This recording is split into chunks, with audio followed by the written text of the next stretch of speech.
In certain extreme situations, the law is inadequate. In order to shame its inadequacy, it is necessary to act outside the law, to pursue natural justice. This is not vengeance. Revenge is not a valid motive, it's an emotional response. No, not vengeance. Punishment. Tonight we have a chance to say, yeah, you're right. We're too extreme, we're too wild, we're too out of control, we're too full of our own shit. Or we have a chance to say, hey, fuck you, you're wrong. Fuck you, we're right. Because you have all made it to the dance. Because believe me, this is the dance. Start the show.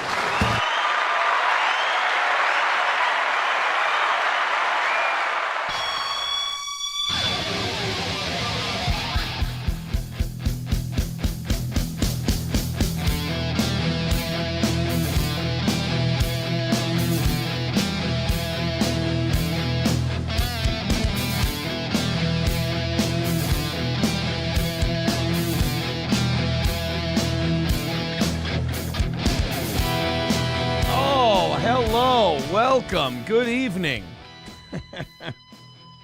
Oh, boy, what a day. My tits are bad, man. I got to get back in the gym. Sorry, I've been a bit busy. I'm sorry. I'm not supposed to smile. I'm not supposed to laugh. I apologize. You know, it has been amazing how supportive people have been. And how right on a lot of people are about shit. It's amazing. Look,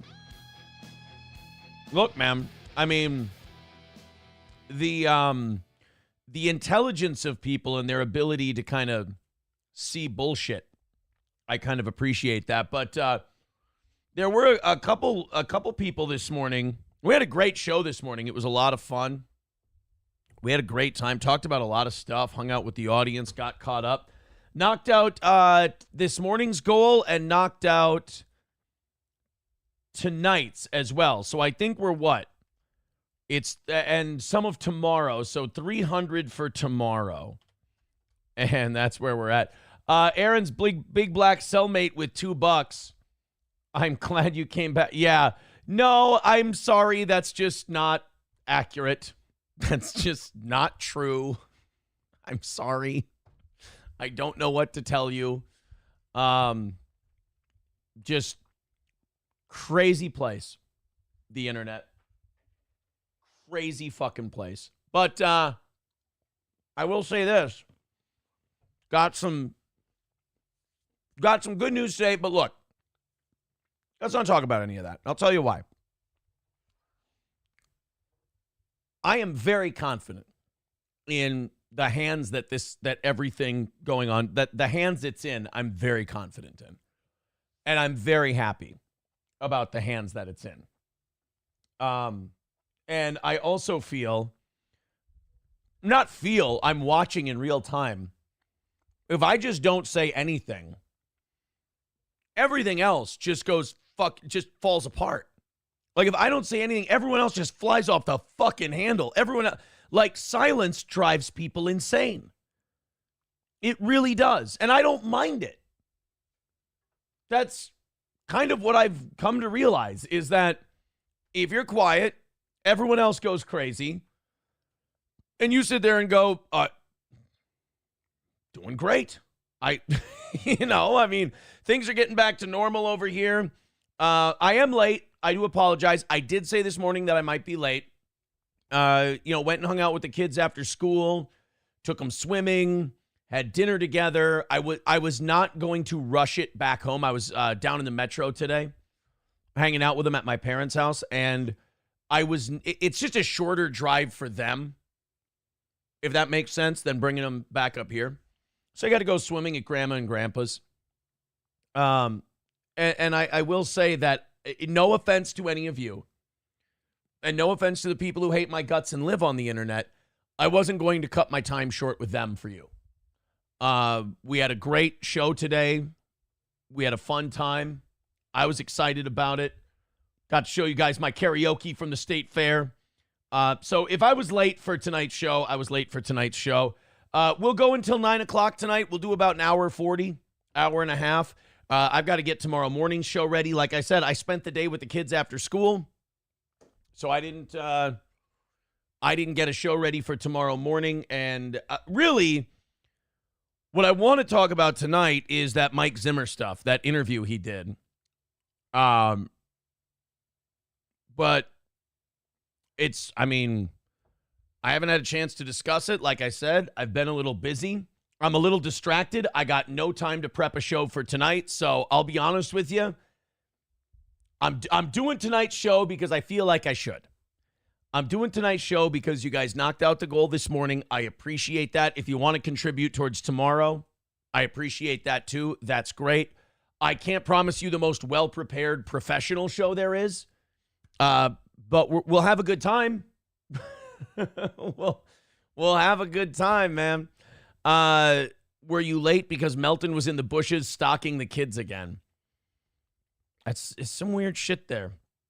People keep sending me weird shit about that. I personally, I think I should just stay the fuck out of it. I mean, really. Based on the stuff I'm seeing, I'm going to stay the fuck out of it. I've learned my lesson about trying to do the right thing or anything like that. Fuck all of these people. Fuck them all, really. Best of luck. Hope you all do well. You all take this shit way too fucking seriously, to be honest. Some of you act like it's between, it exists between you're standing and dying. And I'm never going to change your mind on that. You've made that clear. So I got to just let you, if you're like that, if you're not like that, I'm not talking about you. But if you're like that, I just got to let you do that. And that's your thing. Let's go to, I'm seeing some, JB Gunner TV says, once you hang around the blacks, punctuality goes out the window. That's not what happened. But how do you explain me hanging out with my children after school today? How do you explain that? I ask you. Citizen M, relax. Nothing got destroyed. God, man, you are losing your mind. Do what you got to do, Citizen M. I have children. I have a family. I'm trying to get out of the mud and muck of the shit you're trying to do. If that's what you want to do, great. I do a show. All right? I am. You've got to take this easy, bud. I'm not saying this because I'm upset or anything like that. I feel like I have to talk to Citizen M like he's one of my children. I just watch you go through these emotions, and I hear about you crying in people's Discords and shit. I got to tell you, buddy, stop it. Stop looking at us like we're your friends. Stop looking at us like we're your allies or this is World War II or anything like that. This is a show. Everything else you watch is a show, buddy. Don't go down this route. I'm watching people that I used to care about go down this route, and they're killing themselves. I'm literally watching them like I'm Rowdy Roddy Piper taking off the sunglasses and they live, and they're turning into the alien creatures. It's nasty. It's disgusting. And Citizen M, from what I understand, you're a very young guy. Turn it around, bud. Stop it. Like, you're just getting too wrapped up in this stuff, and it's going to become your whole life, and it's going to lead to a lot of, like, antisocial problems in the real world. And I don't, like, dude, I got too wrapped up in the internet for, like, less than a year, maybe a year. And, like, look what it did to my life. Being involved with fucking lunatics. Turn it around, bud, if nothing else. He says, sorry, my bad. Well, there you go. We fixed it. Perfect.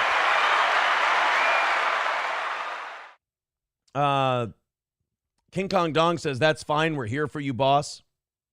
I know it doesn't matter, but keep quiet and let them bury themselves. Yeah. Just stay away from it. It's all toxic.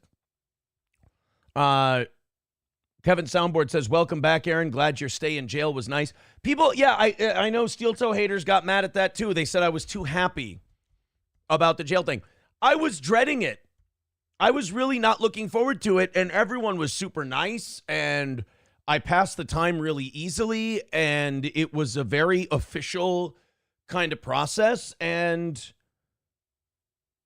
I mean, I'm sorry. I didn't, it wasn't as horrifying and awful and terrible as I thought it was going to be. I got some stories out of it. I'm sorry. Like, people, again, this terminally online thing, people have this way that they demand you act. And when you're being honest and you're being real and you don't act that way, they get mad at you, and then they want to make you own their feelings for it. It's a big room, guys. It's a big room. I can't take care of you. You have to take care of you. Stay away, Aaron, and they'll bury themselves in the hog shit they're in. Yeah, I think so. Citizen M, or Atomic Ray says, Citizen M, look at Mersh. You're on the same interstate. Triple N says, terminally online syndrome. We all have it to some extent. No, I don't well, you know what? To some extent.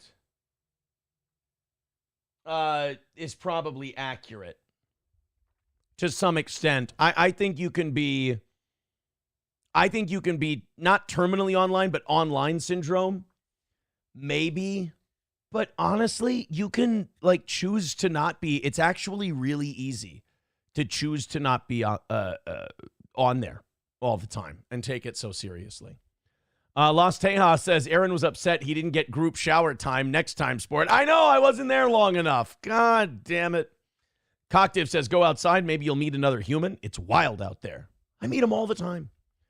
Atomic Ray says, you didn't scrape Steel Toe Morning Show into the wall of your cell. That's fine. You'll be back. I hope not. I don't think so. JB Gunner TV says, online people think everyone is going to be as triggered as they are.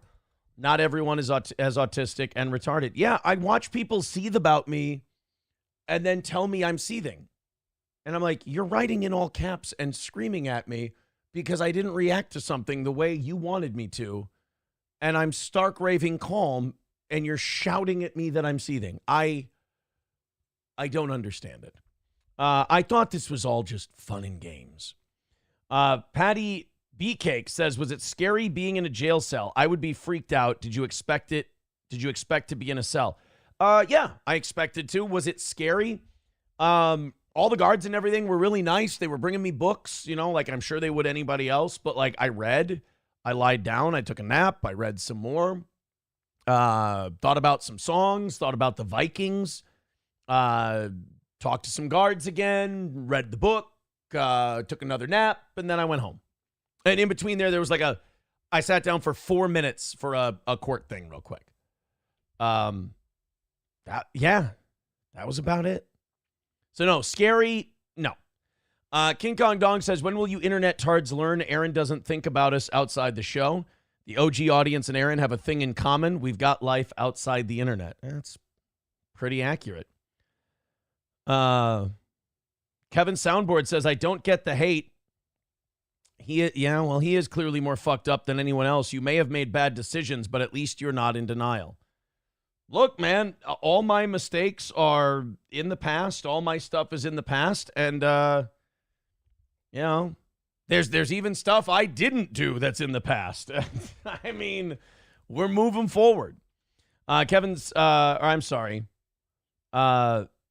Builder says, first pages read in decades. You know what? I haven't read a book in a long time, and now I kind of want to. Triple N, no, that wasn't a no-no reference. That person is not a no-no reference. I still just don't want to give it the breath, but that's not a no-no. You did a good job skipping no, as far as first pages read in decades, it made me want to read more. I got 105 pages in a couple hours. It's not, you can breeze through a whole book then in that case in a day if you wanted to. You did a good job skipping the apple juice. You would still be shitting everywhere. Good call. Yeah, I didn't go to the bathroom in jail. That was a big thing for me. I didn't want to go to the bathroom there. Buffalo Jockey says, you pointing out how nice the jail guards were to you is one of the whitest things you've ever said. I mean, I thought about it. Elza Belza says, what type of books? Romance novels? No. Packer Backer, that's all horseshit. Romance novels, no. It was David Baldacci, and the song was called Our, H-O-U-R, Our Game, is what it was called. It was a serial killer detective book. It's actually pretty good. And now I've got people in my DMs being like, oh yeah, my relative loves David Baldacci books. Read this one. It's really good. And blah, blah. I'm getting fucking, I'm going to be joining a book club by the end of this week. Taste Fairy Ialto says, would have been funny if the guards gave him proverbs to read. Oh. JB Gunner TV says he was reading Danielle Steele and thinking of Post Malone. Little gayer, I was reading David Baldacci, and I was thinking about A Little Dive Bar in Dahlonega by Ashley McBride. But Deutsch Chad says, this is internet entertainment. It shouldn't interfere with everyday life, especially the Seethers. It's kind of what I think. Anonymous says, Theo Vaughn has an interview with Post Malone. That would be a good interview to listen to. And Citizen M, I agree with you 100%. King Kong Dong says, I still wish you Tropic Thundered RDJ and went into jail in blackface. I don't think they would have allowed it. Plus, you don't really see anybody. You don't see anybody when you're in there. You just kind of, they brought me to my own spot. I was in there with a guy who had a DUI for a little bit in the holding cell. And then probably within 15, 20 minutes, I had my own spot. So JB Gunner TV says, it warms my heart to hear you talk about Dahlonega so nicely today. Look, man, I don't know anything about Dahlonega. I just know that it's in a song I like, and I know that I had to edit it out of YouTube today. I was doing a really good job keeping her monetization friendly, except for playing A Little Dive Bar in Dahlonega by Ashley McBride. Totally worth it, by the way, to go in there and mute it. Or not, they don't mute it anymore. You trim it out is what you do. Jay Caesar with $10 says, certainly best to move on to more enjoyable things. Yeah, look, man, and I see Sean in the chat. I loved Sean's coverage. I do watch, I don't watch anything about myself unless Sean's doing it. I find Sean very enjoyable, his analysis and everything, and I find it to be really fair. There's actually a clip of him that I shared with a certain person. He said, thank you. This is great. I don't want to say blah. Just he was appreciative of it, and he agreed with the take as well, and he had a few other things to add to it. But I'm paying someone an exorbitant amount of money to handle these things, and I am very confident in the work they've already done. So I don't need to try anything here. I don't really see the need. So, when it comes to moving on to more enjoyable things, that's all I can do. Do we do the serenity prayer now? God, grant me the serenity to accept the things I cannot change, the courage to change the things I can, and the wisdom to know the difference. Dude, I hung out with my kids after school today. We went swimming. We had dinner. I came back up here. I'm doing a show a little late. We're a little loosey-goosey tonight. I understand that, but I don't, that's what makes me happy. That's what makes me enjoy my life, and I'm going to enjoy my life. I've been in bad, dark places in my life over the course of the last year, and I don't ever want to go back to those dark places. So I will accept the things I cannot change, and I will enjoy the things that I enjoy and the people I enjoy. Thank you for the $10, Jay. Los Federales with $2 says, what happened to my wrench? I don't know. I think I'm the only one who can remove wrenches, aren't I? There you go, Los Federales. Julius Presley with $5. Is your legal situation a government conspiracy to silence you because you talk about 5 dancing Israelis? This is what I figure. I figure the less I say, the more the person I'm paying, the more my attorney can focus on his fucking job. I don't know what's going on. I don't know anything about this shit. He's the professional. He knows how to do this. He's the man. Let him do his job. Let him do his work. That's what you should do. Aaron Cartman with 199 says Fox's story was funny, made you sound like Cartman. Yeah, I know that someone was behind that, and I also know that they called me for comment while I was in jail and then ran with it anyway. I thought it was a little unprofessional, and I also know that somebody's working behind that. I also saw the journalist working on it deleted a shitload of tweets because it looked a little biased. But I kind of knew that before they ever ran a story about me when they omitted certain things from their coverage of other stuff. So I don't really think too highly of them. Kat Bellinger with $1. Thank you very much. Potentially criminal. There's Sean. He says, where do I send the bill for my Stoney's live reads? I have to say, I fucking love Sean's Stoney's live reads. I think they're great. And he knows more about the promotions and the shit that Cheetos is running than I do before I know about them. Cheetos is going to end up fucking hiring Sean and dumping me because of the potentially criminal live reads. I'm not kidding, and I don't like it either. Thank you guys very much. You guys are already into tomorrow. I appreciate that. The details are in the chat. There you go. I do want to talk about this Mike Zimmer thing tonight. I'm very excited about the Vikings. Like I said, there was only one thing that kind of bummed me out about the jail experience. And that is that I thought maybe if I was nice enough, one of the guards would come by and talk some Vikings with me. I got really fucking excited for the Viking season while I was in there. But what do you do? That was the one thing missing, was some Vikings talk. Honestly, it felt good to not have my phone for that long. And then as soon as you power that fucker up, notification after notification. We really did. I'm getting old. I'm not even 40, but I'm getting old. The 90s were better, man. The 90s were better. We could kind of communicate with each other. It was like the infancy of cell phones, but we weren't all constantly connected. You had a dial-up internet, so if you wanted to go to a website, it would take forever to load, so you got one. And for me, it was WCWWrestling.com. You check up on what Goldberg's doing, and you fuck off and go back to middle school. Or elementary school, I guess, at that point. 98, I was, 11? Go back to 5th grade and play with your friends. Go play Foursquare like a pimp. Annoyed Wawa Supervisor says, I think you still have the brain texture of Lutefisk, but thank you for realizing idiots will say shit. You don't have to be the one all the time. Thank you, buddy. Dr. Rondo says, Sean is the one true law pope. Can we treat that goddamn Pope title like it's the Sonichu medallion, though? Don't put that on Sean. Sean is the law Kaiser. He looks like he'd be a Kaiser.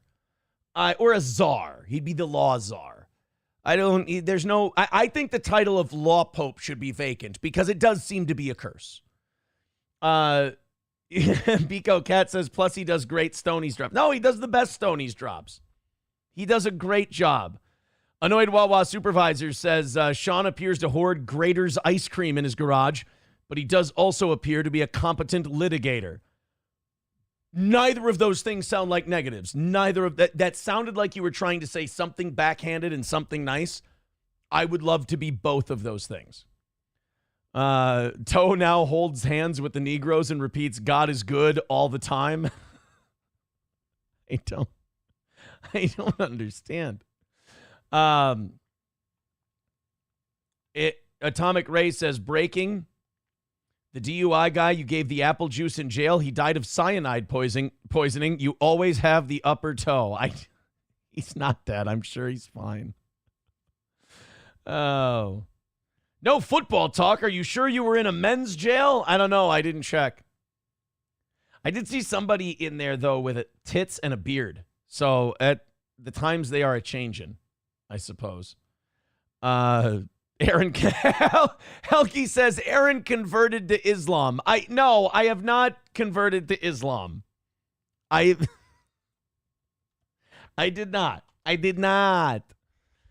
Samuel Warner says you're not an addict and you have agency over yourself. Somebody else did this to you. Thank you, buddy. I can't say my charges are dropped though. Not yet. Sandy with $5 says, came for the drama, stayed for the toe. Still here for the toe. Oh, that's very nice, Sandy. Thank you for the $5. Like I said, you guys aren't donating for tonight. This is all going towards tomorrow. You guys are, $270 away? You're doing great. Thank you very much for all of your support. I will try to keep up with everything, whether it's PayPal, Streamlabs, Venmo, and all that. We are going to... Oh, my neighbor's very excited. His illegal sports streaming website is back up and running. He's very happy about it. I just got a text that he's very thrilled. There was a site that he went to that streamed a lot of sports. You know, he's a big Bucks fan, so he was able to watch the Bucks. And they got rid of it. They said it got seized. It got seized and shut down by the government. And he was really pissed about it, but apparently it came back. So I didn't say the thing's name, did I? Oh shit, I hope I didn't. I don't want to fuck it up for him. But yeah, he's got his sports streaming website back, so he's thrilled. I just got a text about that. Sean is the law Führer, says Anana Lass. That's good too. I like law Führer. Yeah, Dr. Rondo likes law Führer too. We got to come up with a title for Sean though, because he is the best. He's one of those guys who, like, Dr. Michio Kaku, for example, explains theoretical physics to a guy like me so I can understand. Like, Neil deGrasse Tyson will start to explain it, and I'll go, you said the word drome too much. I didn't like it.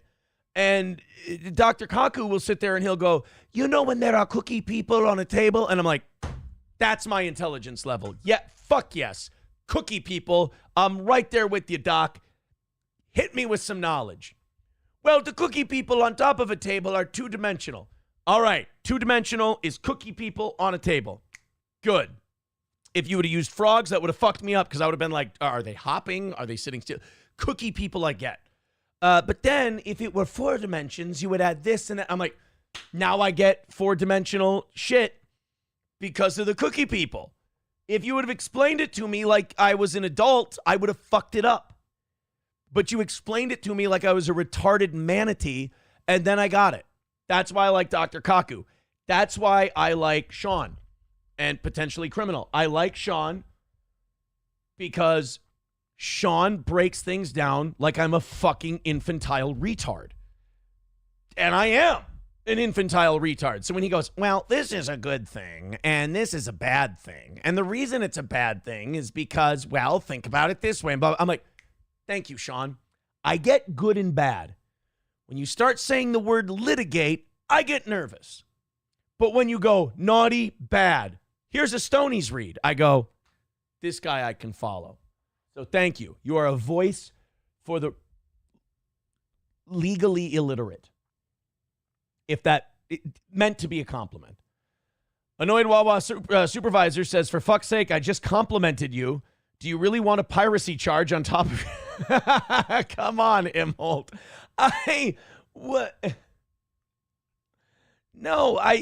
It's not, I don't know. Now your neighbor is going to get raided. No, he's not doing anything illegal by watching it. They're doing something illegal by providing. I don't know. JB Gunner TV says, so Sean acquires the lady boys and Aaron moves the merchandise. None of this is true. None of this is true. Cheeseburger Pie says, so not the law mayor. No, we don't need fucking Chrissy jokes. There's no reason for that. Kat, thank you very much for the $1. I appreciate it. Oh, man. Jason Matheson was behind the Fox 9 story. He's another one of Aaron's jilted lovers. That's right. We did have a beef with Jason Matheson. Maybe that is the issue when he was on the radio down there on Girl Talk or My Talk. It's a girls' talk station, but it's My Talk. And he was doing the morning show, and we were making fun of their, like, how the hell's your coffee bit? And he got really upset. And I think they sent us a cease and desist back in the day when we were on radio. I made a lot of enemies. Maybe it's not that guy no, it's definitely that guy who's behind it, but Also, there's a lot of people at Fox 9 who probably despise me. So when they were handed that, they were probably very happy about it. It's okay. That's, part of the game.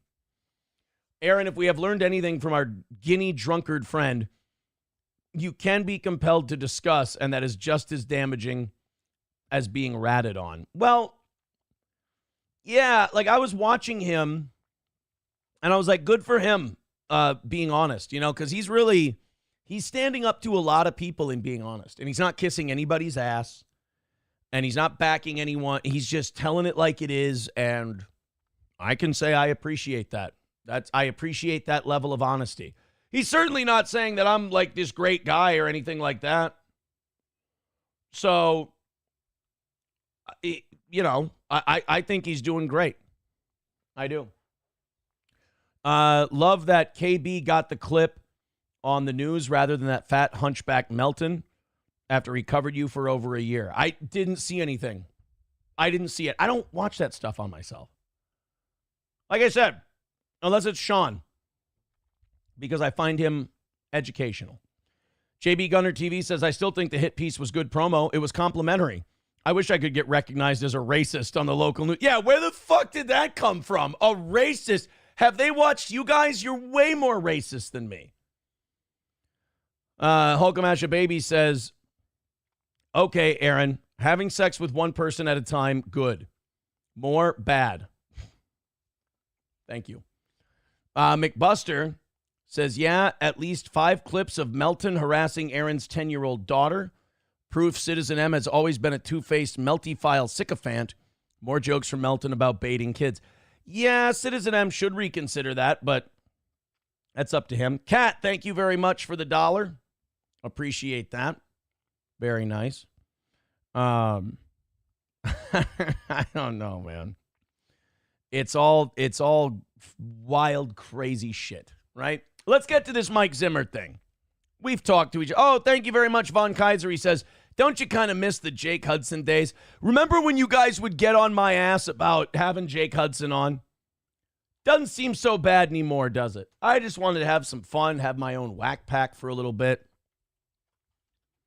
I mean, how dare you guys? How dare you? 265 away from tomorrow morning. Thank you guys very much for your contributions. There's all the links. Again, anything you send is not going towards tonight. That's already been knocked out.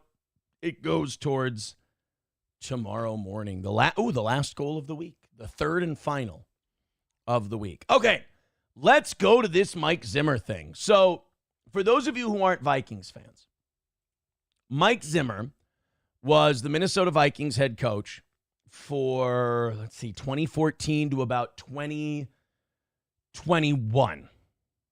And, he had some success. He had some failures. He had some tough times along the way, like Teddy Bridgewater's leg falling off, Sam Bradford's knee falling off, the Kirk Cousins thing, which he didn't want. And look, I love Kirk Cousins. I think he's great. If anything, I think he's a little underrated. But Mike Zimmer clearly never wanted him, and the GM of the team clearly wanted him, and Mike Zimmer was bound and determined to not make that work. The problem with Mike Zimmer as a coach was always if it wasn't his way, he didn't work well with others, and when you pay $40 million for a quarterback, you kind of have to build the team around that quarterback. You have to kind of play to his strengths, and Mike Zimmer didn't want to. He wanted to play his smash mouth, Bill Parcells 1980s football, which didn't go anymore in this era.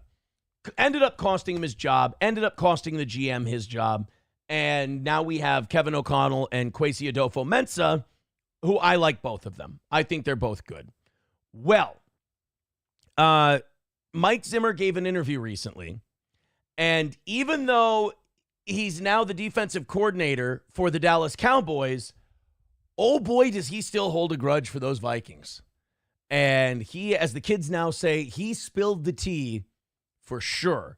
Let's go ahead and get to a few of these super chats, and then we'll catch up with that. Grungebox, thank you for the $10. Says Fox 9 is fake news.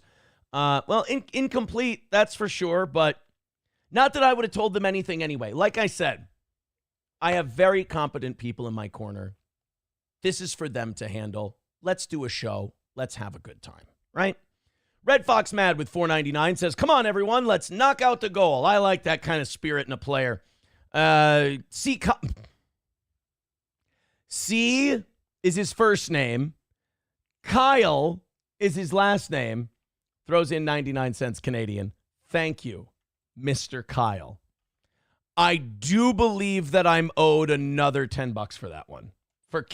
Did you see how I checked that swing? That was pretty fucking good. That puts us at $2.55 for tomorrow. By the way, thank you very, very much. All right, let's go on and check out some of this Mike Zimmer interview. He did an interview, I believe, with the Star Tribune here in Minneapolis. And you think of people you know who seem to hold a grudge. I can think of someone. And I think Mike Zimmer might even top that in terms of holding a grudge. Former Vikings coach Mike Zimmer is back in the NFL as the Dallas Cowboys defensive coordinator. Instead of looking forward, he recently looked backward, having much to say about how things ended in Minnesota. Now, I think if I go to the actual Star Tribune story, they're going to make me pay for it. And I don't want to fucking pay for it. No, thank you. In the title of the article, he says, unfortunately, I hold grudges. And by the time I'm done with this, you're going to go, do you think so? He recently had much to say about how things ended in Minnesota. Unfortunately, most of it wasn't very pleasant, with Zimmer firing shots at former general manager Rick Spielman, his players, and players he never coached in the NFL. So Mike Zimmer is so pissed about being fired as a head coach that he's taking shots at people that were never even a Viking to begin with. He was in there just firing shots at so many people that he's like, and fuck that guy, and fuck that guy, and fuck that guy. They're like, Mike, that guy never played for you. Yeah, fuck him too. I don't care. Now, Mike Zimmer shows a few things in this interview. Couple of narcissistic tendencies. How many of us don't have them? I'm not saying he's a narcissist, but he's got the tendencies. He never does anything wrong. He's never at fault for anything. Always, getting fucked over. Always somebody else's fault more than his. He's very bitter at other people, and he clearly does not like it when things aren't going his way. He's the jumpin' Jeff Farmer of head coaches. But he's also never been fired before from any gig. And he was in his 60s when he got fired from the Vikings gig.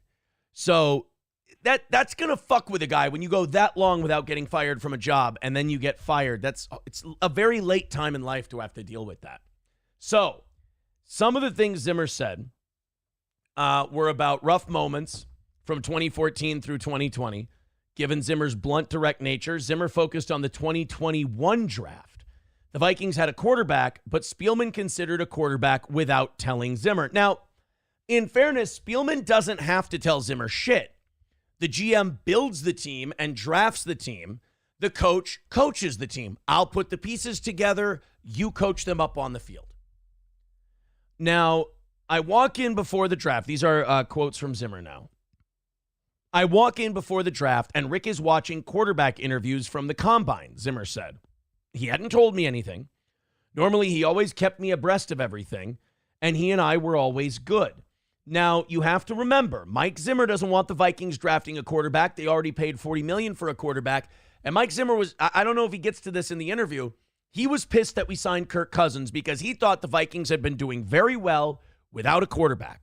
And that we could take that $40 million and we could spend it on defense and continuing to make that defense the best defense in the league. And then we could get like a placeholder quarterback and we could make it work. Now,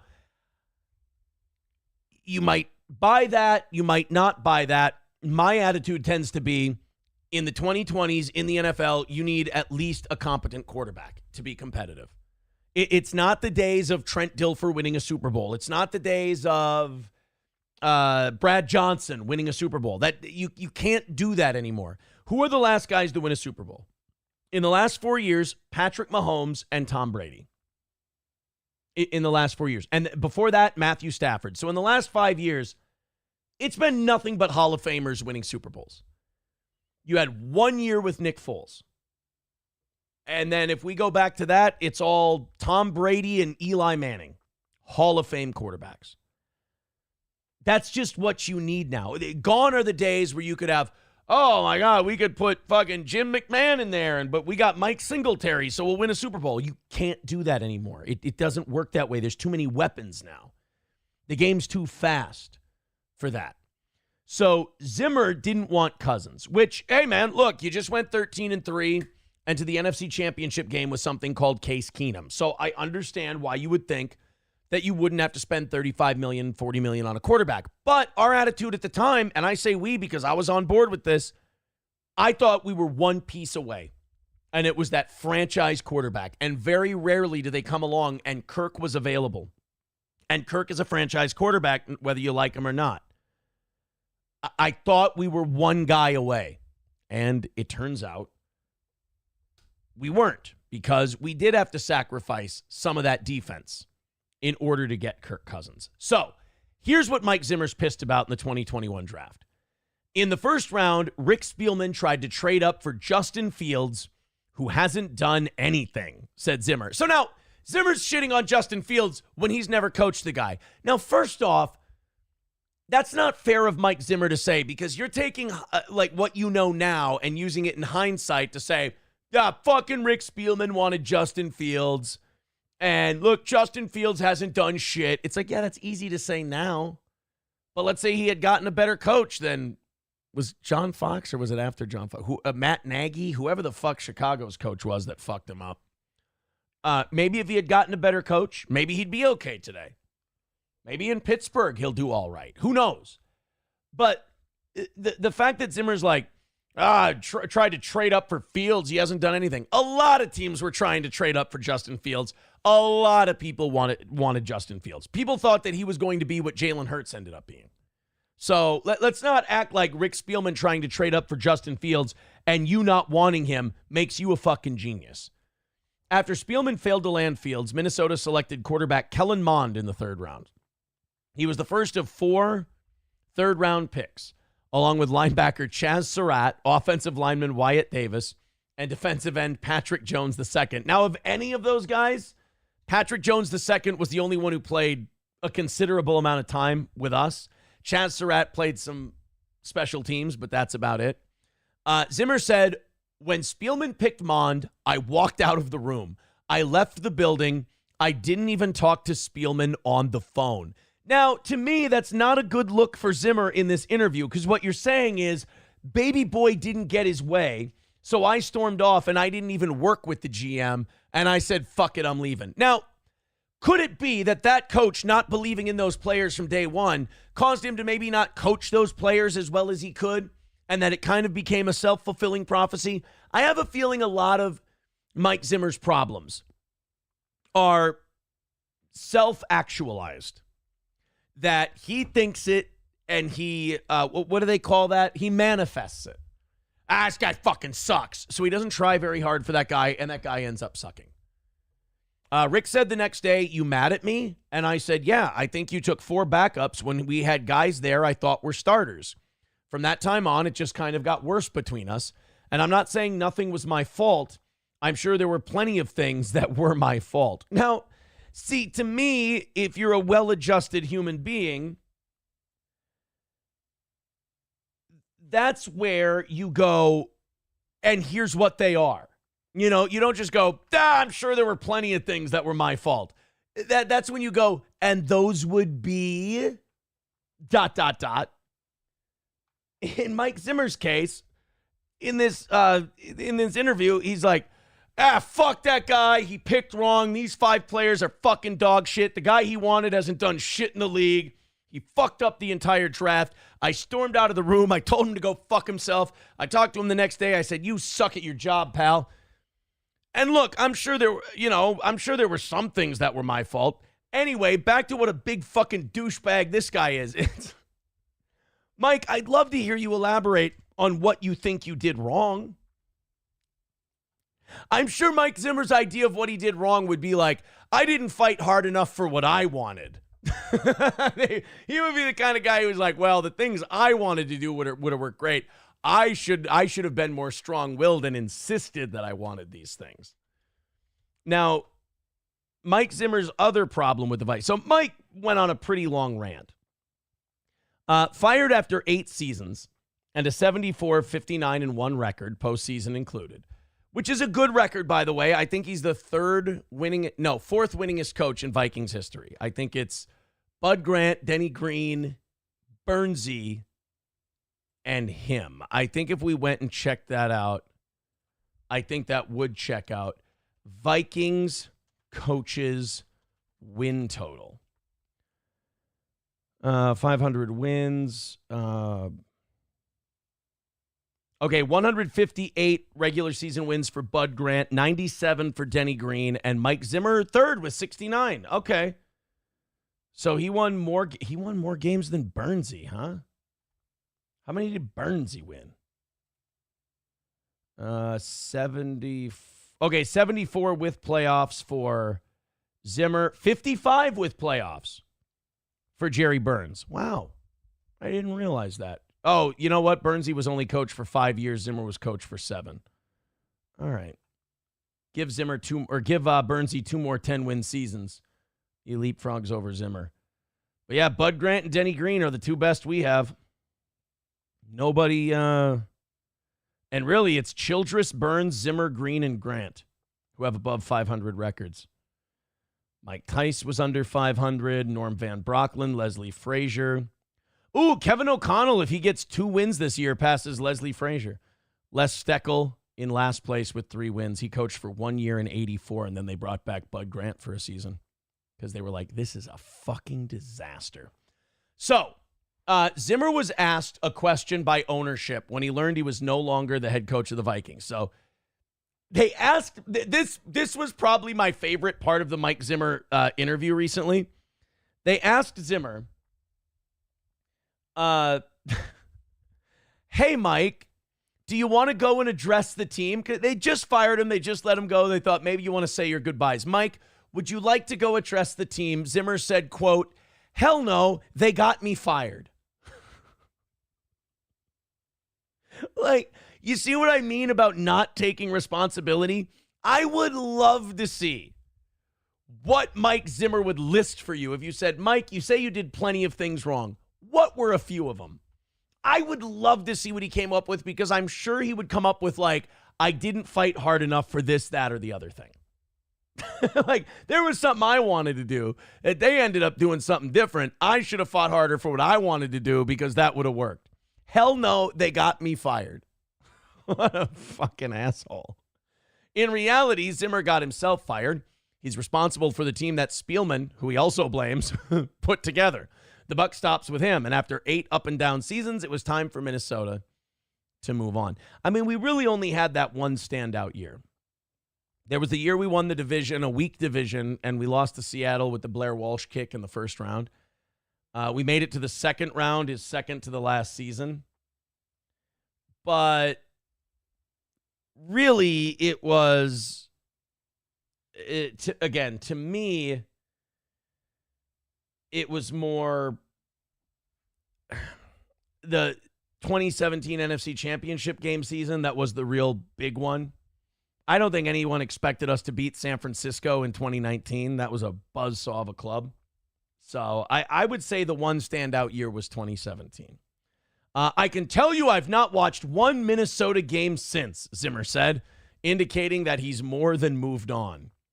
Sounds like it. Zimmer also talked about Cousins. He talked about some of the shit that people said about him after he left. It was just a man with a machine gun spinning in circles. That's what the Mike Zimmer blame game interview was. GNA whenever Farley with $4.99. Thank you very much, buddy. I did say this morning, if there's things I can't talk about, I'm not going to read them. I apologize, but thank you very much for your contributions to the show. C says, why won't you do Brennan's show? Would you consider going on Red Bar? No, not at all. Of course not. No, I'm just not doing those shows because I know what they want to talk about, and I'm not talking about that. That's all. And also, please tell me what any of these drama farm things have done for me. Kevin's been great to me. Kevin's been very nice to me. Kevin's been good. Kevin's taken care of me every time I've gone on there. But it doesn't really be, if he wants me to talk about other people, great. Awesome. I'm there. But going on Kevin's show in this current situation is just a recipe for me getting in trouble, and I'd rather not. Hey, Mikey, becoming a member for 8 months, says, glad to see you with a more steel attitude. Good. Wow. Hey, Mikey with $2 says, you seem more focused. I like it. Good stuff. Thank you. Samuel with $2 says, gay shit like this is why we like to make you sweat. I mean, I'm sorry. I'm excited about the Vikings. I like talking about football. There may be more sports talk in the future with this team. With this show. I'm excited for football. I like talking about football. I know about it. I'm passionate about it. I enjoy it. A lot of other people enjoy it. Could be something that brings other new fans to the show. I like that kind of shit. Why not talk about shit I like? Huh? I ask you. I loved Zimmer's defense the first couple of years, says Taste Fairy Ialto. Yeah, look, there's no doubt the guy knows how to coach a defense, and that's why defensive coordinator is the perfect position for him. But our offense was always frustrating to watch. It was always slow and plodding. Zimmer was always terrible at clock management. He was awful at it. Watching Mike Zimmer for me, I was ready to fire him 3 years before we did. I was not excited about how I wanted to fire him after the first Cousins season because it was very evident he didn't want Kirk there. And Kirk had 2 more years left of a very expensive contract, so we should have gotten a coach in there who wanted to coach Kirk Cousins. That would have been nice. Maybe Harbaugh. Maybe we go after Jim Harbaugh at that point. Probably not. It's probably too soon. I think he was just getting settled in at Michigan. Mike the Simmer Zimmer. I like that nickname. Cockdiv says just makes the Cowboys even gayer. No, I think he's the perfect he's in the perfect spot with the Cowboys. He is a defensive-minded guy. Defensive coordinator is perfect. Now he doesn't have to worry about the offense. One of the shitty things he did say in that interview, I'm remembering now, is he didn't blame the Vikings organization for his son's death, but he said his son, who was the offensive coordinator, by the way, he said that his son took his dad's firing very hard and losing the Vikings job very hard, and that it may have contributed to his death. I thought that was a really shitty thing for Mike Zimmer to put in that interview. That was really a dog shit thing to do. Hold on, I just got to send this out to somebody who's asking us a very important question. There you go. There you go, buddy. Doesn't matter who the staff is, the Vikings will never average better than one playoff game and never the Super Bowl. Hurts my feelings to hear that. Fuck you, fuck the Vikings, go Birds. Oh, I'm tired of Eagles fans. I really am tired of Eagles fans. They're the worst. Cockdiff says the Vikings screw up all of their quarterbacks. Right, our new one barely got on the field and his fucking knee falls off. It's really frustrating. Zimmer was a coach. I don't understand why he acted the way he did at the end of his tenure with the Vikings, says Vidam. Or it was just an okay coach. Yeah, I mean, Mike Zimmer is one of those guys who's like, people just don't understand my genius. If people would just do things more. Zimmer's one of those guys who, when he fucks up, he thinks the fuck up was they didn't do it his way more. Thus why would I want to talk to the team? They got me fired. Like, if that team would have only put his genius vision into place, he would be fine. Hulkamasha Baby says, remember when he and Kirk almost threw down on the sidelines? Yeah. He talked about that in the interview as well. He said Kirk grabbed him, so he grabbed Kirk right back, and he got a little excited, and you could tell those two fucking hated each other. Those two did not like each other. The rumor was that Kirk said to Zimmer, I just saved your job. But then people said that's not what he said. He said, you like that, you like that. And Zimmer grabbed him back and shook him. Like you could tell Zimmer, like Cousins was frustrated with the play calling that Zimmer had because it limited what Kirk could do. And Zimmer didn't like Kirk because he felt Kirk overshadowed him because he was this big money player that was above the coach and the genius coaching that Zimmer wanted to put in place. Zimmer should take responsibility for Blair Walsh. Oh, man. Oh, man. I don't think anybody can take responsibility for Blair Walsh. I'll make Spielman and Zimmer take responsibility for cutting Daniel Carlson. Daniel Carlson is a great kicker now in the NFL, and we gave up on him after one game in Green Bay. His rookie year, he missed 3 field goals in a game against Green Bay. Whereas most teams would go, it's a rookie, he's struggling, no big deal. Oakland, now Las Vegas, picks him up, and he's been kicking like a champ ever since. I mean, not the worst thing in the world. We've got Will Reichert now, and he seems good, but, just the impatience on that one. King Kong Dong says, you shit on me in my Eagles jersey in St. Stephen at the show you had after the Vikings championship loss miracle year. Yeah, I was hurting. Fauci's Pangolin says, Zimmer had no flexibility. None. MSO says, nice to see you. I thought we lost you. Now go change your shirt. MSO, I'm really sorry to report we're 250 away from overtime for tomorrow's show. Sorry, bud. Beardo's back parking lot wristies with $5.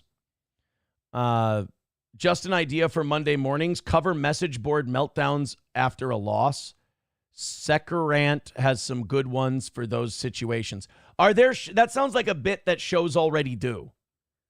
Like watching message boards and covering. Is that something somebody already does? We can go. I mean, I would love to read comments from pissed off Vikings fans. That would be great. Or we've got a lot of Minnesota fans on this show if they want to fucking call in and piss and moan about the Vikings. I have no problem with it. I'm usually going to be pretty positive. I like every year. I just brush off the week before and get ready for the week before and get ready for the next one. Red Fox Mad with $9.99 says Jerry Burns was my all-time favorite coach. I am always willing to go back and revisit the Jerry Burns press conference rant. We will do that. 240 away from tonight's goal. Or not tonight. I'm sorry, not tonight's. Tomorrow morning's goal. Thank you very much. King Kong Dong says, besides a plane crashing, who are you rooting for on Friday night in Brazil? Who am I rooting for in Brazil? Who's in that one? Friday night game. I hate all the Friday night game. Brazil. Packers and Eagles. I hate that there's a Friday game, a Thursday, Friday game, Sunday game, Monday game. I wasn't that big of a fan when they added Thursday. I thought it fucks teams over. Packers versus Eagles. Yeah, I hope a meteor hits the fucking field. That's my analysis. I hope nobody limps away from that one. Fuck them both. I'm an NFC North team, so I'm going to say I'm rooting for the Eagles in that game. Fuck you, you Eagles fans. I hate you. But I would rather see you guys win that division than the Cowboys, and I would rather see someone hang a loss on the Packers than hang a loss on the Eagles. So I'm going to say I'm rooting for the Eagles on Friday. Numero uno Josh Denny fan says, LOL, Aaron keeps complimenting Gino. It's a fantastic strategy. It's not a strategy. I just admire Gino's honesty. He hasn't said like really nice things about me. He's called me a piece of shit and a cunt and everything else. I just think it takes a lot of balls to say whatever you want and to tell the truth when literally there's another person in the room with you asking you to lie. Like there is someone right next to him going, Gino, protect the lie. Stop it. Stop. Gino, you're exposing the lie. And Gino's like, no, fuck that. I got to tell the truth. I appreciate that. That takes a huge amount of fucking balls. I wish I had that level of balls years ago. That's huge, man. Good for him. Bone Cold Fleas Austin says, why the hell do you hate the Eagles so much?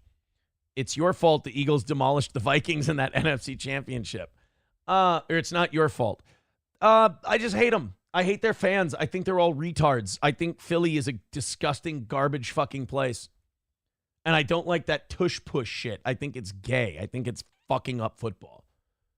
You just get a bunch of fat guys behind your big black quarterback and you just push them. By the way, it's going to get your fucking quarterback killed. I mean, congratulations. Oh, look, we have the brotherly shove. Isn't it great? Yeah, until his fucking body snaps in half. Great. Until the next fucking bounty gate, which, by the way, you know those still happen. They're just not dumb enough to record them like the Saints did. But you know that somebody's going to be like, all right, you guys collapse in on that tush-push shit and just crush his ribs. Just fuck him up. I mean, Jalen Hurts is not, he's going to be one of those quarterbacks that's done by 30. Like in terms of being a Pro Bowl caliber quarterback. Didn't even take a step back last year, statistically. Jalen Hurts stats. Let's take a look. Oh, God, his numbers aren't that crazy good in general. You guys in Philly might want to be careful. You paid him already, didn't you? Ooh. That might be a mistake. Last year, 3,800 yards, 23 touchdowns, and 15 picks. He was barely throwing over a touchdown a game, but he was throwing a pick every game. Ooh, guys, I don't know. Before that, 3,700 yards, 22 touchdowns, and 6 picks. I know, Aaron, look at his rushing stats. Look at his rushing stats. You ain't going to be able to run forever. So what are you looking at? This is his 5th season, so he's what, 27? You might have 2 or 3 more good years out of this guy, and then he's going to get killed. I definitely see like a Cam Newton kind of future for him. Labglass says, brotherly shove shortened Kelsey's career. Can you really say that, though? Because, I mean, he was around for, didn't he do like 14 years? That's a long fucking time. Taste Fairy Ialto says, so Saddam lands on Kiwi Farms is definitely Citizen M. Yeah, and then he was like Butt something. Citizen M had a couple of names on Kiwi Farms, and I think they already got banned because he was being annoying. Shitting on me, of course. Labglass says, brotherly... I'm sorry, I read that one. Fauci's Pangolin says, but Aaron, he's black. Those numbers are fucking awesome. Why? King Kong Dong says, Kelsey is 37 or 38. Yeah, dude, he was... I mean, he's old. I don't think... he got his money's worth. Helgi says he's going number 2 at quarterback in fantasy drafts. No fucking way. Dude, you've got Mahomes, number 1, obviously. You've got... Isn't Stafford still like a numbers monster? I know that the Rams are middle of the road, but isn't he still a numbers freak? Isn't Tua still putting up huge numbers? Josh Allen? Really? Joe Burrow? Fuck. Lamar Jackson? Really? I mean, not to mention Saquon's going to be taking a lot of the carries, so it might not be as many rushing yards. I don't know, man. Bone Cold says also the reason the push is successful is due to the Eagles' insanely strong O-line and Hurts being able to squat a bus. But with Kelsey gone, is it going to be as strong this year? King Kong Dong said Stafford and Rodgers can break 60,000 yards this year. Yeah. And there's no reason both of them can't have strong seasons. I don't see Aaron Rodgers being the Aaron Rodgers of old. Like being 40 and having a torn Achilles is going to slow you down. But Stafford's still a monster, isn't he? If we go Matt Stafford stats. 56. Ooh, he'd have to throw for 4,000 yards to get to 60,000, Stafford would. You know what? Yeah, he'll probably do that. What did he do last year? Let's take a look, see at what he did last year. 39.65. So 3,965 yards, started 15 games, went 9-6. 24 touchdowns, 11 picks. Not the best numbers. And the year before that, he was hurt half the season. He's only 36, though. So Stafford's got a little bit of time left. He'll get to 60,000. I just don't know if it'll be this year. How about Aaron Rodgers stats? Obviously last year he did jack shit because he got hurt. But the year before that, he threw for 39, 65, 26, and 12. You guys understand Kirk Cousins put up way better numbers than these guys. People are shitting all over Kirk. Rodgers has to throw for 945 yards this year to get to 60,000. I think he's going to make it. By the grace of God, I think he's going to make it. But yeah, Kirk Cousins gets so much shit. And then he just puts up all he does is put up monster numbers that are right up there with the Staffords and the Rodgers and all these other guys, and he just catches shit for it. Kirk Cousins stats. So their last healthy season, Rodgers and Stafford did about 25 touchdowns and 3,900 yards. Cousins, not last year because he got hurt, although in just 8 games, 2,300 yards, 18 touchdowns, 5 picks. So he was on pace to do what? 4,700 yards, 40 touchdowns, and 11 picks. He was going to be an MVP candidate. The year before that, 4,500 yards, 29 touchdowns, 14 picks. Did better than Stafford and Rodgers. But he's overrated. He's overpaid. He's not any good. Fuck that noise.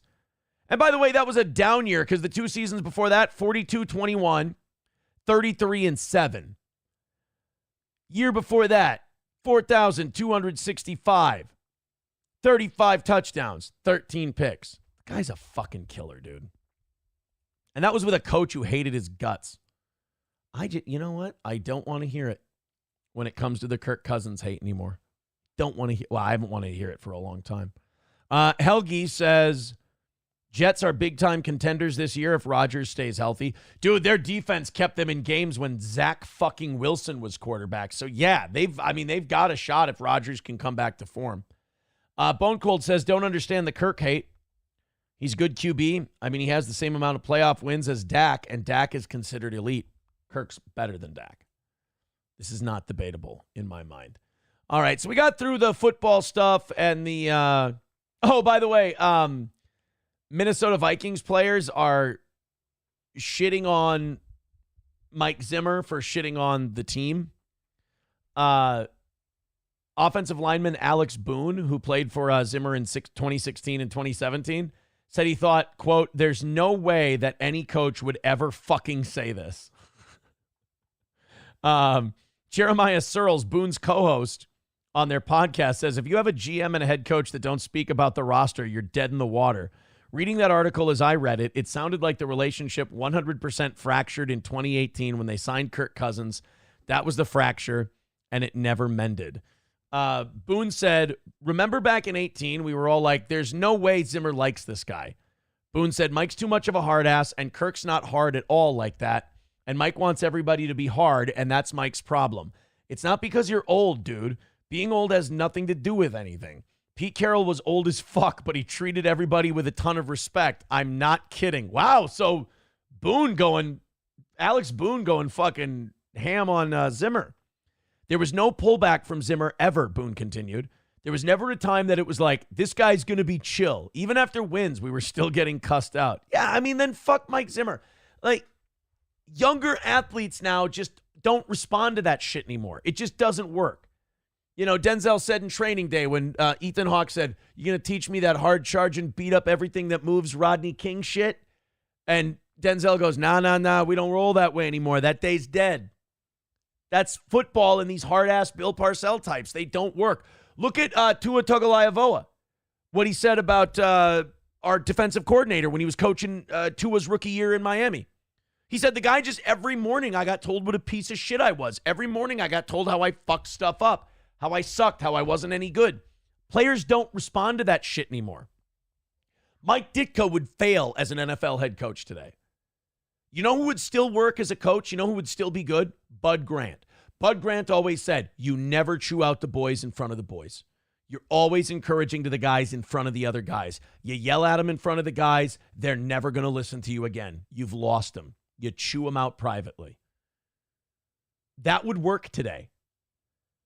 But a guy like Mike Zimmer, who, the team wins, you see the backstage, the locker room speeches when the coach is like, fucking good win, boys. Great job. Take Tuesday off. We'll see you. We'll see you on Wednesday. Take a day off. Fucking great, guys. Awesome work. You know, you don't see a guy going, and you fucked up this one, and It's all about, building these guys up, because say whatever you want, but athletes now are brought up to be a little more pampered and a little more spoiled. And you can hate that. You can think it's shitty. You can think that's wrong. But by the time they're adults and professional players, you're not going to change that. So, wow, these guys continued to shit on Zimmer. When I got to Minnesota, it was so polar opposite that the offense was literally the redheaded stepchild of the entire team. I just never felt confident as an offense, Searles said. Now, both Searles and Boone played for Zimmer in Minnesota. It just felt like we were walking on eggshells all the freaking time, and it just compounded year after year. And you know what? It's weird to hear that all the things you thought about Mike Zimmer were absolutely true. Like, this guy fucking hates offense. He thinks the world starts and ends with defense, and it's fucking annoying. And then you listen to these players, and they're like, yep. That's exactly right. Thank you to Adam on Venmo with $10. Says, welcome back. Oh, thank you, buddy. Appreciate that. Johnny Payton, number 8, with $1.99, says, all the best, bro. F. Ray DeVito. He's an incel scammer. I don't think about Ray DeVito. Diamonds and Henna with $9.99 says, what's going on at Stoney's Bar? Thanks, Sean. Appreciate it, Sean. I appreciate you.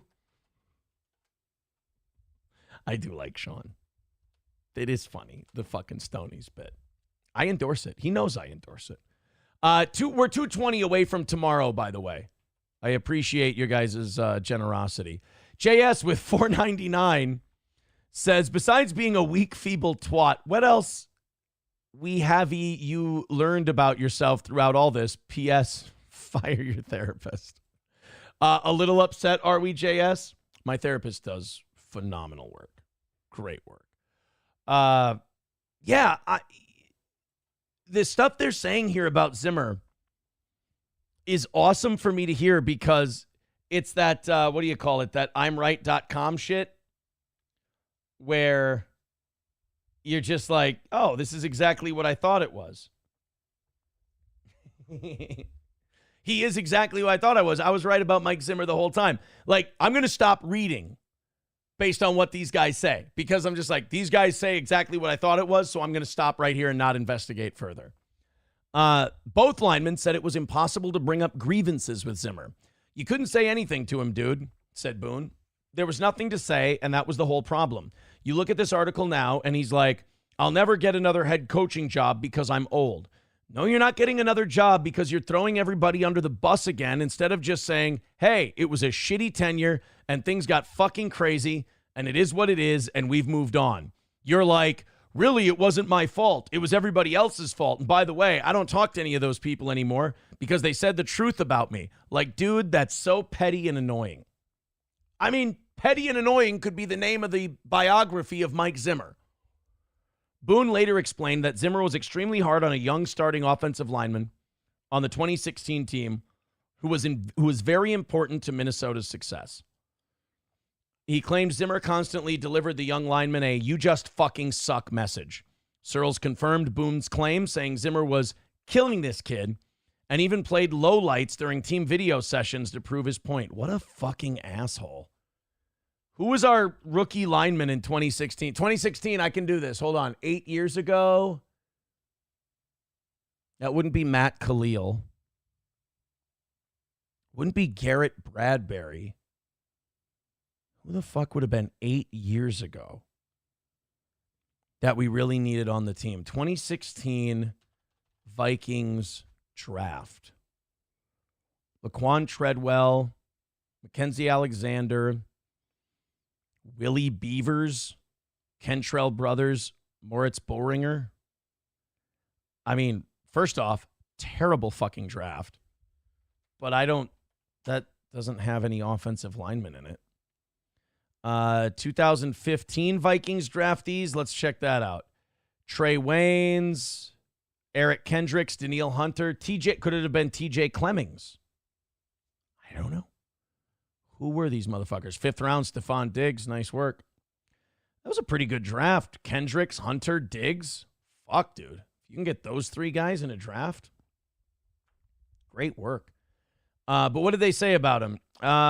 Zimmer in his first season as defensive quarterback with the Cowboys. The Vikings and Cowboys don't meet in the regular season, so any grudge match will have to wait until the postseason. I'd love to kick the shit out of Mike Zimmer in the playoffs this year. I'll be realistic with you guys. I just don't think we're going. I know. You should see all of the shit said about Chip Kelly in Philly during his time there. Oh, really? I just thought about Chip Kelly the other day. He's like the offensive coordinator at Ohio State now, which it's not a it's not a bad it's not a bad gig to have as an offensive coordinator if you're on your way up. But if you're like in your 60s and you've been a head coach in the NFL like Chip Kelly's been, that's a rough one. $20 from Helgi. Thank you, buddy. Says, good to have you back. Thank you. Don't spend it all on one place unless it's going to Todd. Thank you. You guys are 2:05 away from tomorrow morning. I appreciate all of your support. Taste Fairy Ialto says, I absolutely love that Melton's creepiness is being exposed and noticed by more people. I think that's great, too. You Ain't Getting My Money is sports, a new segment. Dude, I love football. You're going to find out every football season. I love talking football. I just do. King Kong Dong says Vikings will get 7 wins, 9 at most. I'd agree with that. I think between 7, I have us winning 8 or 9. I do. I don't think we're making the playoffs this year. I don't, even if, what's his name? Even if J.J. McCarthy were healthy, I don't think we would have gotten to the playoffs this season. The earlier J.J. McCarthy would have played in the season, the worse it would have meant the Vikings were doing. So I think 8 to 9 wins has always been about what we could hope for. Vikings schedule. Yeah, let's go through it now. I think we win Sunday against the Giants. Fuck them Giants. I think we lose at home to the 49ers. I think we lose at home to the Texans. I think we lose on the road to Green Bay. I think we beat the Jets in Minnesota. I think we lose to the Lions in Minnesota. I think we lose to the Rams in L.A. We beat the Colts here. We beat the Jags in Jacksonville. We beat the Titans in Tennessee.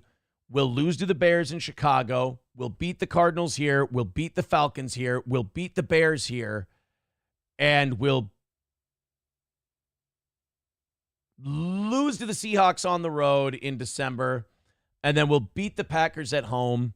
And we'll lose to the Lions. I think we'll go 9-8. Is that going to be enough for a playoff spot? I don't know. There's a couple games in there that I wanted to pick us winning, like Seahawks on the road and Bears on the road. And there's a couple games that I gave us that I'm not too certain about, like Jags on the road. Not sure about that one. So, yeah, I think 9 wins is fair. And 9 wins could sneak you into the playoffs. I still think that 9 can get you in. If KOC gets the most out of Darnold, potential playoff team, says King Kong Dong. Dude, if anyone's going to get the most out of Darnold, it's going to be Kevin O'Connell. I honestly think we end up 3rd in the division. The Packers are sneaky good this year. Yeah, I think 3rd in the division is probably fair. Cheeseburger Pie says less wins. I believe him. Cheeseburger Pie's been drinking. Don't trust him. I wanted to show you guys this. It's Jerry Burns. And by the way, about 500 of you hanging out for an evening show. That's awesome growth. Thank you. We used to have about 250. We've honestly doubled our evening show audience.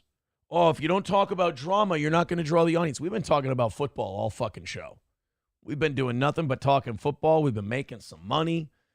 We've been talking some shit. You guys are 2:05 away from tomorrow morning, from Christ's sake. Thank you very much for that. But this is something we do every once in a while. And that is we revisit the Jerry Burns rant, which, honest to God, Granny, I'm not going to answer just because I don't know if you guys are on the air right now, and I know what you guys like to do and all that shit, and I don't want to do internet stuff. I don't want to do internet streamer drama stuff. No, thank you. I appreciate it. If you want to talk privately, we can, but I'm going to run my own show respectfully, and that'll be it. Here we go. Jerry Burns. This is, if you haven't seen this before, in my opinion, it's not just the greatest football press conference of all time. It's the best sports press conference of all time. The Minnesota Vikings had just beaten, let's make sure we get this right. I believe the Vikings had just beaten the Rams. And this was a season where the Vikings did end up going to the playoffs. They won it in the weirdest way. I think we kicked like 7 or 8 field goals, and we won the game like 24-16, something like that. And who was it? Who was our kicker? Carl's. Kicker Vikings. Who was it? Oh, fuck. What was his name? No, it couldn't have been Carl's. I thought it was. Not Carl Kasolka. Graduated from Drake. Played with the Vikings. God damn. Vikings kickers. I'm going to fucking remember who this was. Does anyone in the chat remember who? Okay, they don't know yet either. Oh, Vikings kickers. Dan Bailey, Fred Cox, Ryan Langwell, we had Morton Anderson. Kai Forbath, Aaron Elling, Paul Ettinger, Fuad Revez, I remember him. Chuck Nelson, Greg Davis, Jan Stenrud, Rich Carless, that was it. Rich Carless was our kicker. And Rich Carless kicked 7 or 8 fucking field goals during this game. But Vikings fans were pissed. They were booing the offensive coordinator, Bob Schnelker, because they felt like he was a fucking failure as an offensive coordinator. We had Herschel Walker. We had Anthony Carter, Hassan Jones, all this talent on this team, allegedly. And this guy couldn't get us in the fucking end zone, and they hate Bob Schnelker, and they think he's garbage. So Jerry Burns has fucking had it. He loves his offensive coordinator. He thinks he's great. And enough of this bullshit about Schnelker. He's going to defend him to the media. And the way he does it is so goddamn classic. I wonder if he didn't get a standing ovation in the locker room after this press conference. Merriweather just made a great play. Faked the guy on the outside, stepped inside him, and made the block. It was a hell of a game. I mean, shit. For $23, if you can get more excitement than that, hell, you're in the wrong operation. $23. Do you know how much I pay for a heavily discounted club seat at US Bank Stadium today? And I'm talking heavily discounted. Bought 15 minutes before the game. Hundreds of dollars off face value price. $150 to $200. And don't get me wrong, it's club seating. It's great spots. It's right there on the field. Private bar, private bathroom, the whole thing. But it's still, if you get it for under $200, that's a screaming deal. Even $200 is half price. $23. It's a hell of a game. Let me say something. As long as I'm in this fucking job. By the way, 25 seconds in, we have our first F-bomb. Imagine today all of the press coverage that these post-game press conferences get. Pat McAfee's playing them all the next morning. First Take's playing them all the next morning. Mad Dog Russo is going to be playing it all morning on the radio. And you just tune it in, this guy going, as long as I'm in this fucking job, the motherfuckers who fucking shit, piss, cock, cunt, motherfucker, and tits. I would love to have a coach do that and just have it be nothing but bleeps. By the way, isn't this the kind of show I should be doing at my age? Shouldn't you be embarrassed? Like, I'm the youngest out of all these shitty podcasters in this universe. And isn't this the show you're supposed to be doing at our age? Talking sports, like it's sports talk radio. Like, shouldn't 19-year-olds be doing the drama farming shit? I'm too old. I should start acting my age. Talk about sports and girls and this and that and holy shit. Let me say something. As long as I'm in this fucking job, Snooker will be the offensive coach. I mean, no question fucking about that. No question fucking about that. Jerry Burns inserted unnatural swear words so naturally, he made you think it fit. There'll be no question fucking about that. That's an improper sentence even for cursing. Now, you could say there'll be no fucking question about that. But there'll be no question fucking about that. He's the greatest. Snooker will be the offensive coach. I mean, no question fucking about that. No fucking question about that. There you go. Now, I don't like to name names after a fucking game. Remember, this gets televised. People play clips of this, and it's just bleep, bleep, bleep, bleep, bleep, bleep, bleep.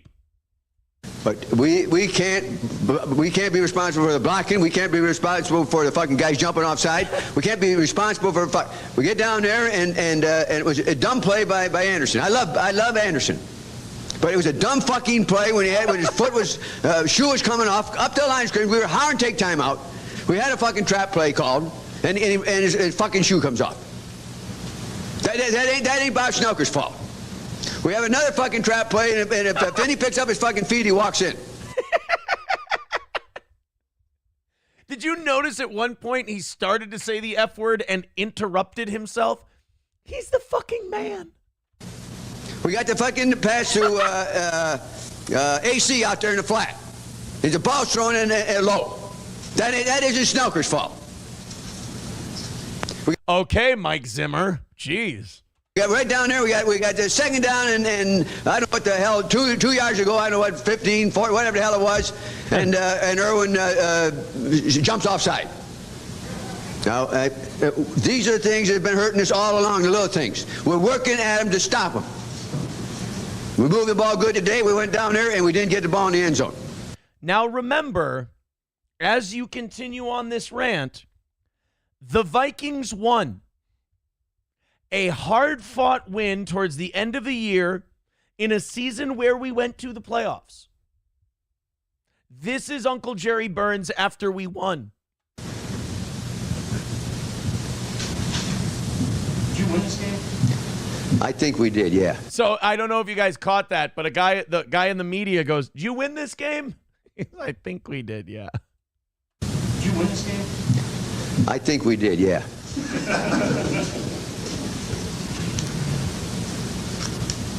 Anything else? Now, he says anything else as though if they don't ask him a question, he will leave. So if you're in the media right now, you're like, I don't care if you ask him the dumbest, most retarded question of all time. You ask him a fucking question. You do not let him walk away from that podium because he's on fire right now. Well, just before you do go. I love that. He's like, all right, fine, I'll fuck off if there are no questions. And somebody just elbowed this guy. Before you do go, favorite color, Coach? Carlos, you had a kicking problem in the past. No, we'll stir one up. We'll stir one up here before it's done. You know, he did a sensational fucking job. Kicked seven goddamn field goals. 7. So I think it was 21-16 we ended up winning. Rich Carlos is who they're talking about. You can win a game many ways, many ways. DJ, I was happy when they kicked the goddamn ball to him. Last week on the Giants, Christ, he ran 65 yards. This time he fumbles the ball. What the hell can you do?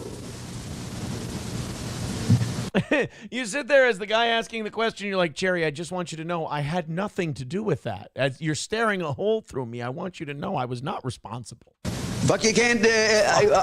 All you do is you prepare as thoroughly as you can. The guys play their asses off. Any other questions? Late victory like this help you? Sure to help us.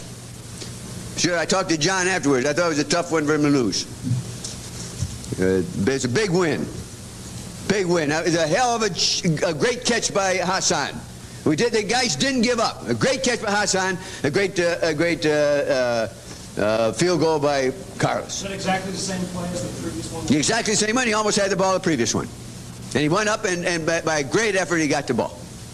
Was AC, is he hurt or was He was hurt. AC had a groin pull on that one pass and that quick over there that he caught, and he sort of went down and he had the splits. What's that?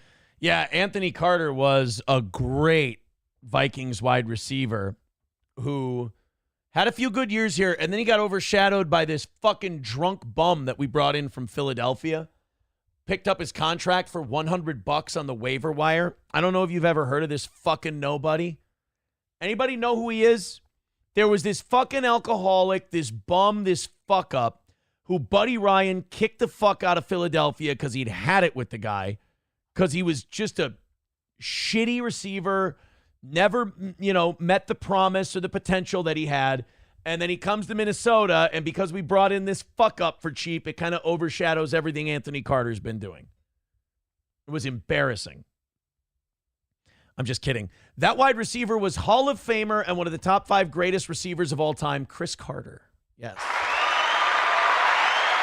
Thank you. Von Kaiser got it. Von Kaiser got it. Yeah, Chris Carter.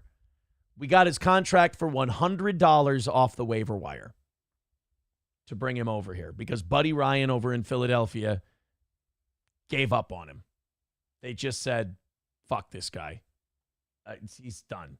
Let's continue this. Someone's saying Denny Green and Jim Mora's rants are better. Hey, fuckhead. I'm sorry. I apologize. We still have a minute 25 of Jerry Burns to go. It's called squadron left, squadron right, whichever way the squadron lines up, squadron fly. That was a squadron left, squadron fly. They were going down there. What you're looking for is exactly what happened. That, the tip ball, maybe a penalty, some damn thing. Some damn thing. Some damn thing. That's my favorite. I say that in like polite conversation now. I steal that from Jerry Burns. That's my favorite part of that for some reason. Some damn thing. Some damn thing. The same pass. This game reminds me of a Cleveland Brown game when we went down to the old Met Center. Grandpa's telling stories. He lateral the ball to Teddy Brown. Teddy Brown ran out of bounds. Made a great play. The next one we hit Ahmad on the squadron right. Put it in one. And that Ahmad he's referencing, the one and only Ahmad Rashad. The division. This squadron is usually 4 wide receivers. 3 wide receivers. 3 wide receivers. Tight end stays in, fullback stays in, 3 wide receivers. Their job is run down there and hopefully they get a tip ball, pass interference, a great play, something. Jerry, your scalper endorsement stems from all this stuff over in The guy feel like shit afterwards. So Patrick Royce, who is a legendary shit stirrer in Minneapolis sports journalism, just goes, hey, your Schnelker endorsement, does that come from people booing and all that? She's like, yeah, fucking guy felt like shit afterwards. This is the great grand finale of the Jerry Burns press conference. Jerry, your Schnelker endorsement stems from all this stuff over in The guy feel like shit afterwards. What? Or something that happened today, or just... Yeah, he felt like shit afterwards. Everybody booing the shit out of him, but he worked his ass off. And no smarter coordinator in football. Yeah, I mean, his offense got into the red zone or got into scoring range 7 times in a game. Normally, if you do that, you get at least 4 touchdowns out of it. That you end up scoring 37 points in that situation. We got 21 this time. Oh, well. Fuck, they put his picture up there and the fuckers boo him.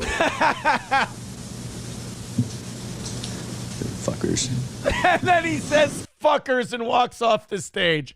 It's the best dismount ever. Something that happened today, or just... Yeah, he felt like shit afterwards. Everybody booing the shit out of him, but he worked his ass off. And no smarter coordinator in football. Fuck, they put his picture up there and the fuckers boo him. Fuckers. Fuckers. And then he leaves. Tell me that the Denny Green and Jim Mora rant are better than those. Please. Chevrolet JB says we cover this twice a year. You're fucking right we do. You're fucking right we do. King Kong Dong says I have Burns at 3, Green at 2, Mora at 1. Well, I mean, we'll play them both. Everybody booing the shit out of him. He worked his ass off. Oh, fuckers. All right, let's do Denny Green rant. If you want to crown him, then crown their ass. Here we go. 4 picks against Grossman and 2 fumbles. What do you see about the Bears that would shut them down that way? No, we just the Bears are what we thought they were. They're what we thought they were. We played them in preseason. Who the hell takes a third game in the preseason like it's bull? We played them in the third game. Everybody played 3 quarters. The Bears are who we thought they were. And that's why we took the damn field. Now, if you want to crown them, then crown their ass. But they are who we thought they were. And we let them off the hook. Thanks, Coach. See, I don't think that one was that great. I thought it was great. I mean, it was great while it lasted, but Jerry Burns is fuck this, fuck that, shit, damn, hell, fuckers. I think they're who we thought they were, and we let them off the hook. I think it's a better dismount to go, fuckers. Just walk away. Jim Mora playoffs. See, if you want to put Mora number 1, you got to put Burns number 2. I don't think Denny Green's number 3. I'll tell you what my favorite sports one of all time is, and maybe we'll find it before we're done here in a couple minutes. The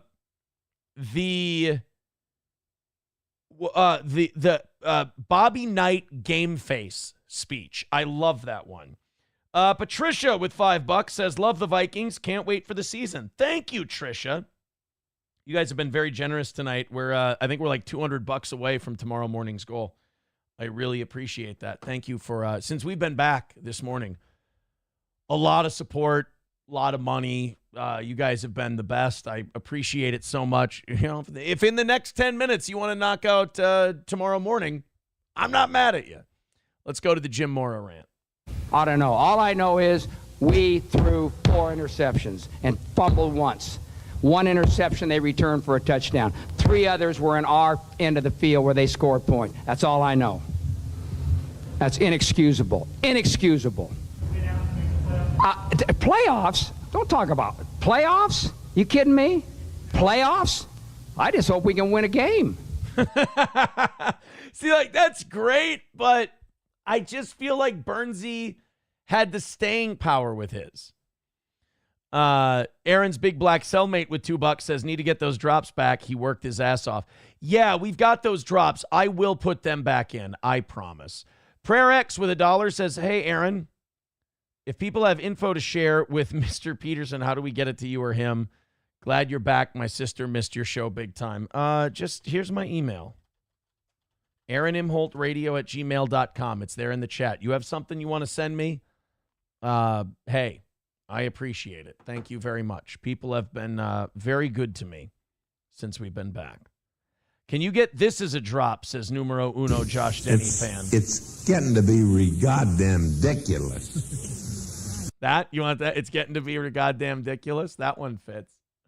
The Bobby Knight game face speech. That one would be a great one to have. Yeah, here we go. In my entire adult life, I've never used the expression game face, so I have no idea what it means or what you're supposed to do.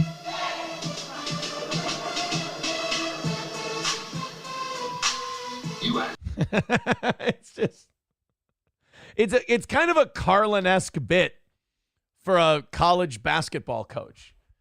The game face bit. I've always liked that. Very simplistic. Elza Belza says the Burns one is the funniest. I agree. Helgi says Burns number 1 easily. We all know Aaron saying he'll get something done is a 2-week process. Fingers crossed, right? They try to score. We stop them. We try score. They stop us, says Couscous. I don't know what speech that is. Not familiar with that one. Oh, boy. Though I like going over. People say, oh, you go over that speech twice a year. Yeah, we'll probably go over it twice a year. Probably anytime press conferences and sports speeches go, we'll probably do that one, to be honest with you. And then when we bring that one up, everybody inevitably brings up Mora, and they bring up Denny Green. So we'll probably do those two. There's a Herm Edwards playoff speech that kind of rules too, that we could probably check out at some point. But we're running out of time for tonight. I do thank you guys for being here. Just an awesome crowd, between 500 and 600 people hanging out, just talking sports and talking shit with us. I really appreciate it. Von Kaiser says, remember when Mike Zimmer had the bad, shitty pink eye? No, dude, he almost lost his fucking eye. My dad still has problems with that same eye Mike Zimmer had. He's just got surgery on it last week. Man, I don't know. You get old and your eyes just start fucking up, and then it's got to be hard to perform surgery on that fucking area, and then something slips and you fuck that up, and then you got to go in and fix the fuck up, and then you fuck up again. Again, I don't know if you know this, not a doctor. Not a doctor. Helgi says, look up Bennett Presser. We need more dogs. Oh, I think I remember this one. We need more dogs. Bennett Presser. I remember this one. Trying to get our two Coastal Carolina. Is this basketball? boys ready to carry them to the golf tournament before practice, right? 12 cats live across the road. Our door's open. Screen's broke. We need to get a new screen door, but the screen's broke. So you can come in through the screen, but you can't get back out of it. I turn and look, there's a little kitty cat in our kitchen. So I said, what are you doing in here, little kitty cat? By that time, the cat turns, tries to get back out. That screen won't go that way. Cat starts going, meow. Oh, okay, this might be better than Bernsey. This guy's a fucking doofus. Crazy. And I told our players, we need more dogs. Bo's barking in the back. I have to go shut Bo up. Mel's like, what's going on? I said, there's a cat in the house. Cat in the house? I said, yeah, there's a cat in the house. So I told our players, I tried to let it out the front door. Meow, meow, the cat's still going crazy in there. And I told our players, you need to be more like a dog. We don't need a bunch of cats in here looking in the mirror. Do I look good? I got my extra bands on. I got my other shoes on. Be a dog. We don't need no meows. We don't need no cats. We need more dogs. We need more dogs. All right, please tell me that guy's still coaching. That guy's either still coaching or he's in jail. Bennett Presser. Please still be coaching. Oh, shit. I don't see him. Oh, head coach Lewis Bennett, post-game presser. Oh, that's not it. It doesn't look like he's still around. Bennett Presser. Former viral CCU football coach. Oh, he's retired. Okay, stepping down as Lexington 1 athletic. He was an athletic director. After a long career in high school and college football coaching, he got a job at Lexington 1 as an athletic director. Okay, and then he stepped down. He needed to be more like a dog. Hendy with $2.67 with $1 says, another win for the toe. Thank you. Appreciate it. Holy shit, are all American football captains retarded? Yeah, you have to be retarded to be a football coach. You have to be a little retarded. It's part of the game. Oh, that's Buford Presser. They said, did I get the wrong guy? Buford Presser? Why did I say Bennett Presser? Buford Presser. Buford Presser was, Buford Pusser was the guy that Walking Tall was based on. You fucking liar. Buford Pusser, right? I thought he was a professional wrestler who became a sheriff. And that's who the original Walking Tall with what's his dick was based on. Buford T. Pusser, whatever. No, it was not Roscoe P. Cooter. No, that's Buford Pusser. Yeah, okay. Joe Don Baker, thank you. Wow, MSO fucking nailing it. Nice job, buddy. Thank you. Joe Don Baker. Who just comes up with that? Guys, thank you very much. Great night. Appreciate it. Sorry for the truncated show with the kids all afternoon. Got to get a show ready for tomorrow morning. Thank you, guys. We're only $200 away from tomorrow. I can't tell you how much I appreciate how nice you've been since we've been back this morning. It's been great. It's been crazy. You guys have been awesome. Like, subscribe, follow, whatever. Hendy says, I got to say, I came here for the drama, but I have started to love the show. That we're a community here. Day One Salt with $5 says, welcome back, Aaron. First day out. Get some poon tonight. Daddy's been in the belly of the beast and he needs some poon. What do you say? I got this. I end it. End the show. I got to prep a show. Here's my to-do list. Back out of the pen, puss. No. Ice cream. Did I get the Snickers ice cream? Yes. I'm getting married again, guys. So I got to get a show ready. I got ice cream. Always Sunny. I just started Always Sunny. You guys are going to hate me for this. Like, I've seen random episodes. I watched 2 episodes before I passed out last night of It's Always Sunny in Philadelphia. I love it. It's very funny. I'm going to eat ice cream. I'm going to watch Always Sunny. And then I'm going to do things with a vagina. I have not determined what these things are yet. And if somebody doesn't play their fucking cards right, I don't know which vagina it's going to be if they don't start behaving. It's not Snickers ice cream? You fucking lied to me. What kind did I get? Oh. Well, that's very thoughtful of you. Oh. Okay. Well, then that's fine. Bunny tracks. I don't mind that. I'll eat fag ice cream. I don't give a shit. Oh. All right, guys. I'm going to go do grown-up shit. I'll talk to you later. Take it easy. I'm going to go eat ice cream, watch TV. I'm trying to do something with my dick. All right, later.